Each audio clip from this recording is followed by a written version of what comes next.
Boss is the favourite contestant. Tanuja captain అయింది కదా, హ్యాపీగా ఉంది నాకు చాలా. అంటే మీకు ఇష్టమని చెప్తున్నారు, లేకపోతే చెప్పరు కదా?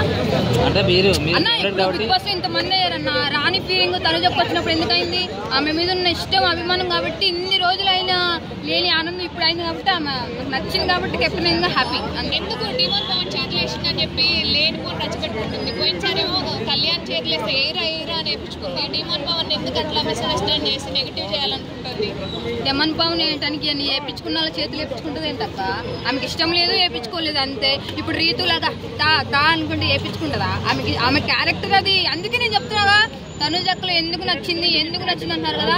ఆమె క్యారెక్టర్ నచ్చి నేను యాక్సెప్ట్ చేశాను. ఎందుకంటే ఎవడు ఎలా మాట్లాడాలో అలా మాట్లాడతారు. తనుజ దగ్గర ఎట్లా అంటే రాసుకొని పూసుకొని తిరగడం, ఇష్టం వచ్చినట్లు మాట్లాడడం, ఏమేకి ఈవెంట్ చేతులు వేస్తారు మాత్రం ఆమె ఎక్స్పెక్ట్ అసలు ఊరుకోదు కాబట్టి ఆమె నాకు చాలా చాలా ఇష్టం. బయట సీరియల్లో నేను ముద్దమందర సీరియల్ ఉన్నప్పుడు కూడా నేను చాలాసార్లు వెళ్ళాను. అక్క నాకు చాలా చాలా బాగా నచ్చింది. ఆమె మాట్లాడే విధానం కానీ ఎనీథింగ్. ఆమె గేమ్ ఆడకుండా ఎంతవరకు ఉందంటే అసలు ఎవరు ఎక్స్పెక్ట్ చేయకుండా గేమే ఆడట్లేదు, అయినా గెలుస్తాయి. గేమ్ ఆడుతుంది కెప్టెన్ ఎందుకు అయితే ఒక్కసారి కూడా అదేంటి ఉండాలి కదా, ఎలిమినేషన్ ఉండాలి కదా. ఒక్కసారి కూడా లేదంటే ఆమె జనాలకు నచ్చే కదా. నేను చెప్తున్నాగా 100 మంది 100 రకాలుగా ఎన్ని మాట్లాడి ఏం చేస్తుంది. నన్ను కూడా ఏమైనా అనండి, మీరు కామెంట్స్ ఎన్ని పెట్టుకున్నా నాకు పని. ఒక్క కామెంట్ కూడా అసలు ఓపెన్ చేయను కాబట్టి తనుజ విన్నారు అంతే. డిమోన్ పవన్ ని నెగిటివ్ చేయడానికి తనుజ ఈ విధంగా గేమ్ ఆడుతుంది. ఆమె స్క్రీన్ ప్రెజెన్స్ చూపించలేదు అనుకోని ఇదంతా చేస్తుంది. ఒక విషయం ఏంటంటే పవన్ ని మనం నెగిటివ్ చేయాలి అంత అవసరం లేదు. ఆల్రెడీ నెగిటివ్ లోనే ఉన్నాడు కాబట్టి తనుజ ప్రత్యేకించి చెప్పడంత అవసరం లేదు. జనాలకు తెలుసు ఎవరు ఎట్లా ఉన్నారో. కంపల్సరీ ఆమె విన్ అవుతుంది. ఆయనే నెగిటివ్ లో ఉన్నాడు. పవన్ బాగానే ఆడుతున్నాడు కదా.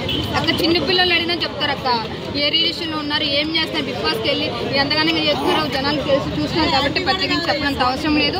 కంపల్సరీ ఎవరి క్యారెక్టర్ ఏంటో వాళ్ళకి తెలుసు కాబట్టి ఒక విషయం చెప్తున్నాను, జనాలందరికీ కూడా చెప్తున్నా, దయచేసి మీరు కలర్లు చూసో, హైట్లు చూసో, కండలు చూసో, వాళ్ళ బ్యాక్గ్రౌండ్ చూసి దయచేసి ఓట్ అయ్యమాకండి. ఏదైనా సరే నెక్స్ట్ తరానికి కానీ నెక్స్ట్ వాళ్ళ జనానికి కానీ మళ్ళీ బిగ్ బాస్ రావాలనుకున్న వాళ్ళు చూసి ఓట్ అయ్యండి దయచేసి, ఓకేనా? అలా ఓటేసి కదా